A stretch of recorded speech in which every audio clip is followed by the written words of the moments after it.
Hello everyone and welcome to Dark Legends. Today we bring you a fascinating story that deals with power, freedom, and the fate of a city struggling to survive the tyranny of a ruthless government. It's a story full of mystery and profound lessons about the terror that the existence of the state can offer. Don't miss it. The city of Primavera used to be a peaceful and placid place where the inhabitants lived their lives quietly. But everything changed one day when the government decided to impose a new law restricting the rights of the citizens. The inhabitants of Primavera protested peacefully, but the government did not listen to their voices.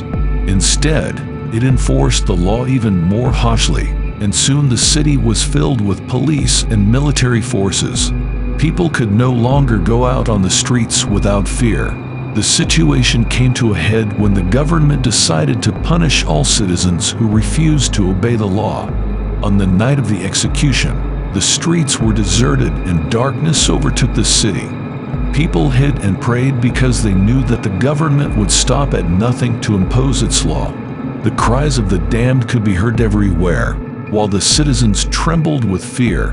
Then, one night, a mysterious figure appeared in the central square. He looked like an angel of death, with a black cloak and a cloth mask covering his face.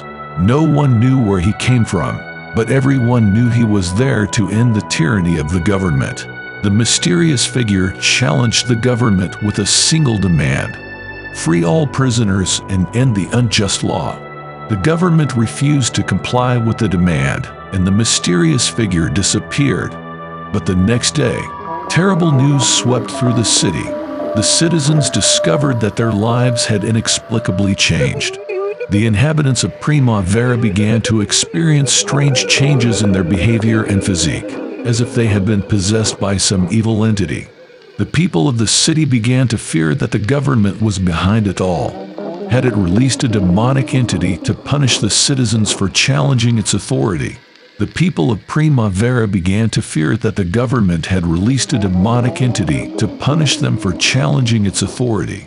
The citizens feared that the Angel of Freedom was nothing more than a hoax, and that the government was behind all the horrors that were occurring. Finally, one night, the Angel of Freedom returned to Primavera.